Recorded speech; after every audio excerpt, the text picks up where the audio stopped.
জানতে চেয়েছে তিনি এখানে প্রায় ২০ বছর ধরে আছেন। কিন্তু তার কন্টিনিউয়াসলি তিনি সেটি প্রুফ করতে পারছেন না, তার ডকুমেন্টস তিনি দেখাতে পারছেন না। এক্ষেত্রে তার কোনোভাবে এটি আবেদন করার কোনো সুযোগ আছে কিনা? আবেদন করতে তো কোনো বাধা নাই, যার কোনো কিছুই নাই সেও আবেদন করতে পারে। Stonebridge legal solutions limited, your trusted immigration partner. একজন জানতে চেয়েছে তিনি এখানে প্রায় ২০ বছর ধরে আছেন, কিন্তু তার কন্টিনিউয়াসলি তিনি সেটি প্রুফ করতে পারছেন না, তার ডকুমেন্টস তিনি দেখাতে পারছেন না। এক্ষেত্রে তার কোনোভাবে এটি আবেদন করার কোনো সুযোগ আছে কিনা? তানভীর ভাই, আবেদন করতে তো কোনো বাধা নাই, যার কোনো কিছুই নাই সেও আবেদন করতে পারে। আপনি জেনে অবাক হবেন যে আমি প্রচুর আবেদন দেখেছি, যে যেমন ধরেন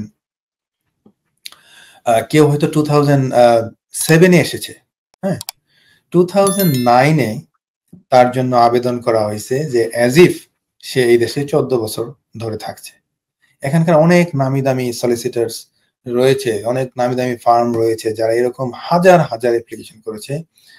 একটা লোক হয়তো এসেছে 3 বছর হয়েছে, তাকে দেখানো হয়েছে যে 14 বছর ধরে এই দেশে থাকছে।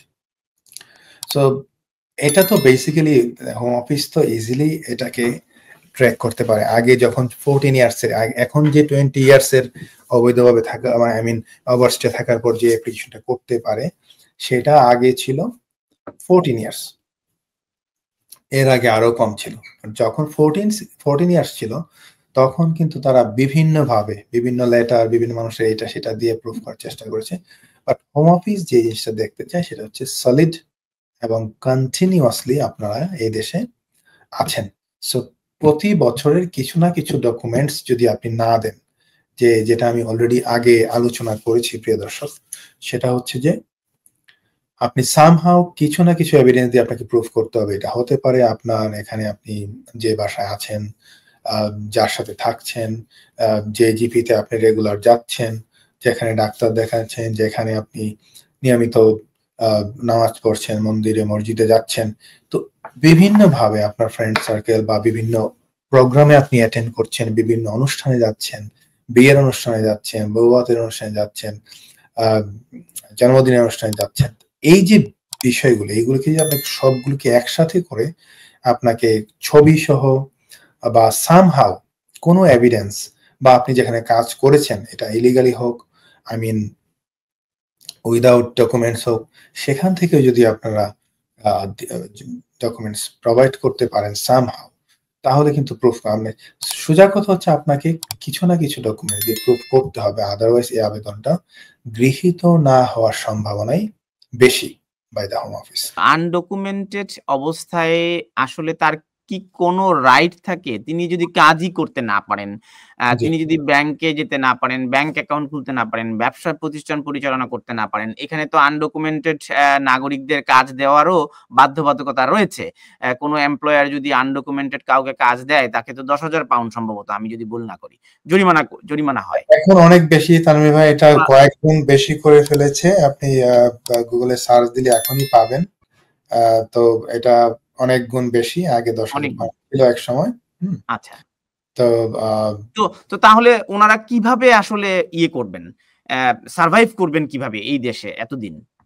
না, এটা আপনি ঠিকই বলেছেন। এটা সত্যিকার অর্থেই মানে যারা এখানে আসছেন, ডকুমেন্টেশন নাই, আনডকুমেন্টেড, স্পেশালি ইমিগ্রেশন রিলেটেড কোনো ডকুমেন্টেশন নাই এবং কাজের রাইট নাই। এখন আপনি দেখছেন যে প্রত্যেকটা জায়গায় আপনার রাইট টু ওয়ার্ক চেক ছাড়া, আপনার রাইট টু রেন্ট চেক ছাড়া, আপনার যেমন ভাড়া দিচ্ছে না, রাইট টু ওয়ার্ক চেক ছাড়া কিন্তু তারা আপনার কাজ দিচ্ছে না, এবং যারাই দিচ্ছে তাদেরকে একটা মানে অত্যন্ত বড় মাপের একটা পেনাল্টি তাদেরকে গুনতে হচ্ছে। সো যে বিষয়টা আমি বলবো যে ইট ইজ ট্রু দ্যাট এটা আসলেই টাফ, বাট আপনি যদি আরেকটা ভাবে প্রমাণ করতে পারেন, সেটা হচ্ছে যে আপনি যদি কন্টিনিউয়াস একের পর এক অ্যাপ্লিকেশন করে যান হোম অফিসে, যে কিছু না কিছুর জন্য কিছু করছেন। যেমন ধরেন আপনি হয়তো সাথে আসছেন ভিজিট ভিসা নিয়ে, ভিজিট ভিসা শেষ হওয়ার পরে আপনি যা যা করেছেন, হিউম্যান রাইটস আবেদন করেছেন, হয়তো তারা রিফিউজ করেছে, রিফিউজ করার পর আপনি আপিল করেছেন, আপিলের পরে ফার্দার সাবমিশন করেছেন বা অ্যাসাইলাম করেছেন, এরকম প্রচুর। এই যে আপনি প্রত্যেকটা হোম অফিসের সাথে বা ইয়ের সাথে টাচে আছেন, এই ডকুমেন্ট গুলি দিয়েও কিন্তু প্রুফ করা যায় যে আপনি এদেশে ছিলেন। সো সামহাউ আপনাকে প্রমাণ করতেই হবে আপনি এই দেশে ছিলেন, এটা কোনো না কোনো ডকুমেন্ট দিয়ে, আদারওয়াইজ এটা রিয়েলিটি। ওই তথ্যটি পেলাম, একজন এমপ্লয়ার যদি একজন আনডকুমেন্টেড কাউকে যদি কাজ দেন, সেক্ষেত্রে প্রথমবার তাকে ফাইন করা হবে ৪৫,০০০ পাউন্ড, এবং দ্বিতীয় দফায় যদি একই ভুল করেন তাহলে তাকে জরিমানা গুনতে হবে ৬০,০০০ পাউন্ড। এখন এটা কিন্তু শুধুমাত্র ফাইন্যান্সিয়াল ইয়েই না, এটা চাইলে তারা কিন্তু আপনার ক্রিমিনাল কনভিকশন দিতে পারেন, আপনি যদি একটু ভালো করে দেখেন, এবং ৫ বছরের কারাদণ্ড হতে পারে যদি তিনি প্রমাণিত হন।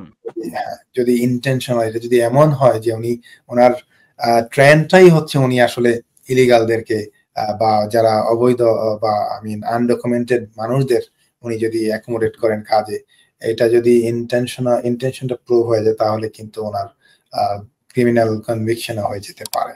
সো যারাই এমপ্লয়ার আছেন বা যারাই আপনার ইয়ে আছেন, তাদেরকে কিন্তু অনেক সতর্ক থাকতে হবে, স্পেশালি ইভেন যারা ল্যান্ডলর্ড আছেন।